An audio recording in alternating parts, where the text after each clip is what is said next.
Hello বন্ধুরা, নমস্কার। আজকে আবার একটা দারুণ স্বাদের রেসিপি নিয়ে চলে এসেছি। আজকে করব গুজিয়া মিষ্টি। গুজিয়া মিষ্টিটা কিন্তু আমি আজকে গোবিন্দভোগ চাল দিয়ে করব। এই যে গোবিন্দভোগ চালটা আমি ধুয়ে রোদ্দুরে শুকিয়ে কিন্তু গুঁড়ো করে নিয়েছি।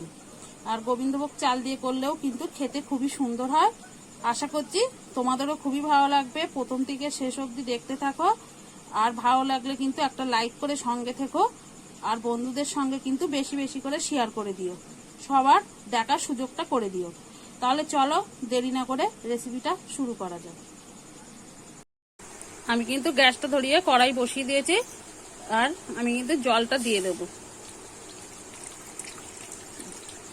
আমি যে বাটিটা মেপে দুধ নিয়েছি সেই বাটি মেপেই কিন্তু আমি জলটা নিয়ে নিয়েছি। জলটা আমি একটু ভালো করে গরম করে নেব। জলটা কিন্তু আমার গরম হয়ে গেছে, দেখতেই পাচ্ছ। এবারে কিন্তু আমি দুধটা দিতে থাকবো আর মিশাতে থাকবো। একসঙ্গে সব দেব না, আমি অল্প করে দেব আর মিশিয়ে নেব।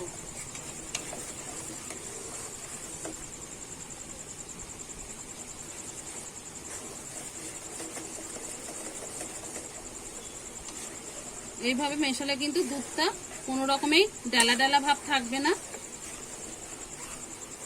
আমি ভালো করে দুধটা কিন্তু মিশিয়ে নেব।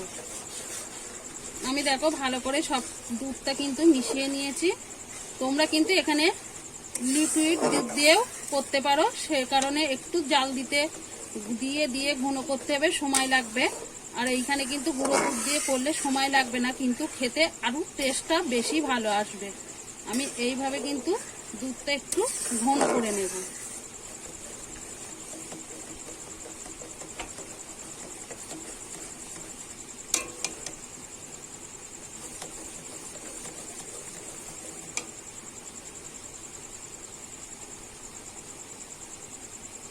এখানে আমি কিন্তু 3টে এলাচ, আমি এলাচের থেকে দানাটা বের করে গুঁড়ো করে নিয়েছি, সেটা দিয়ে দেব।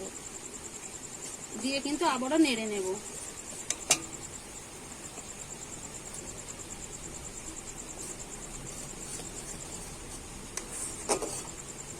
দুধটা কিন্তু আমার ঘন হয়ে এসেছে। আমি এবার গোবিন্দভোগ চালের গুঁড়োটা অল্প, দেখো একদম অল্প দুধ দিয়েছি, যা তার 3 ভাগের 1 ভাগ কিন্তু আমি চালের গুঁড়োটা দেবো। আমি চালের গুঁড়োটা দিতে থাকবো আর নাড়তে থাকবো। একসঙ্গে দিলে কিন্তু ডালা পাকিয়ে যেতে পারে। আর কিন্তু একদম গ্যাসের জোরটা কিন্তু তখন তোমরা কমে রাখবে, নাইলে কিন্তু ডালা পাকিয়ে যাবে।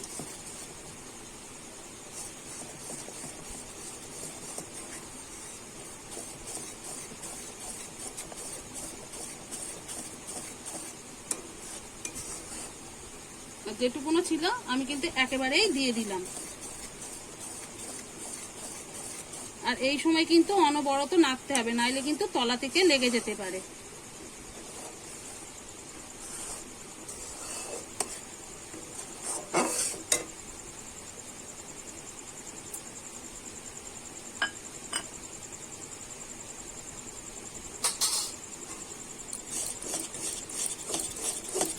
এবারে কিন্তু আমি চিনিটাকে দিয়ে দেব। আমি এখানে চিনিটা আস্ত নিয়েছি, তোমরা কিন্তু চাইলে গুঁড়ো করেও দিতে পারো। আর তোমরা যে যেমন মিষ্টি খেতে পছন্দ করো সেই পরিমাণ বুঝে কিন্তু চিনিটা দিয়ে দেবে। আমি কিন্তু এবারে চিনিটা দিতে থাকবো আর নাড়তে থাকবো।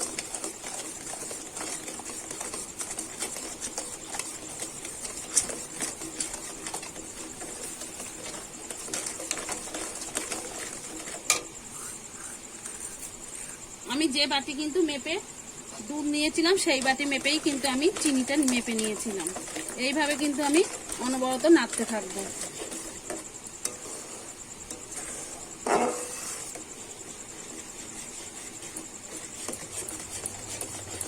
এইভাবে কিন্তু অনবরত নাড়তে থাকতে হবে, নাইলে কিন্তু তলা থেকে লেগে যেতে পারে। আর কিন্তু গুজিয়া মিষ্টিটা করা খুব সুবিধা বা সুযোগ।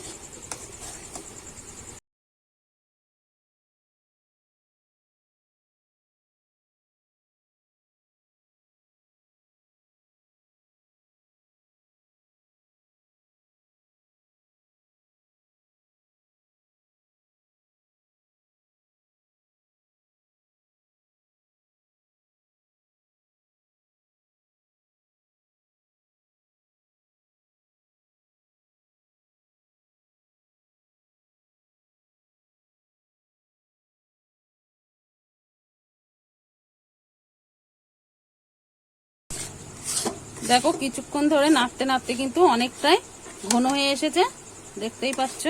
এইভাবে কিন্তু আমি এখনো কিছুক্ষণ ধরে নাড়তে থাকবো, যতক্ষণ না কড়ার গাছ থেকে ছাড়াবে ততক্ষণ কিন্তু এইভাবে নাড়তে থাকবো।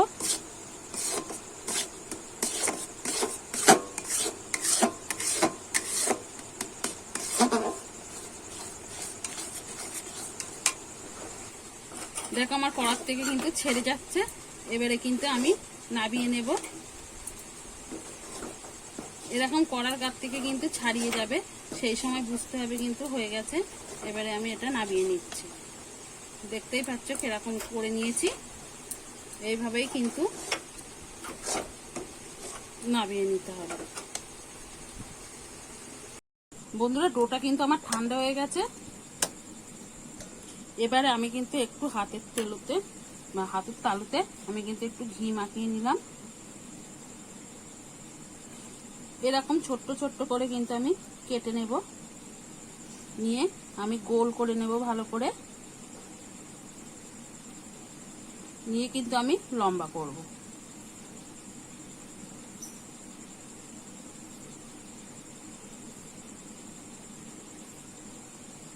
এইবারে কিন্তু আমি গুজিয়া শেপটা দিয়ে নেব। এইভাবে কিন্তু আমি গুজিয়াগুলো তৈরি করে নেব।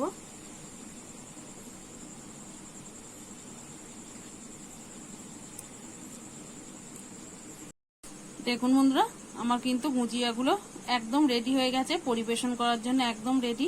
একবার হলেও কিন্তু বাড়িতে এইভাবে বানিয়ে খেয়ে দেখতে পারো, খেতে কিন্তু খুবই অসাধারণ হয়েছে, একদম দোকানের মতো। তাহলে আমার রেসিপিটা ভালো লাগলে বন্ধুদের সঙ্গে বেশি বেশি করে শেয়ার করে দিও, আর একটা লাইক করে সাবস্ক্রাইব করে সঙ্গে থেকো। আবার নতুন কোনো ভিডিওর সঙ্গে দেখা হবে, ততক্ষণে ভালো থেকো, সুস্থ থেকো।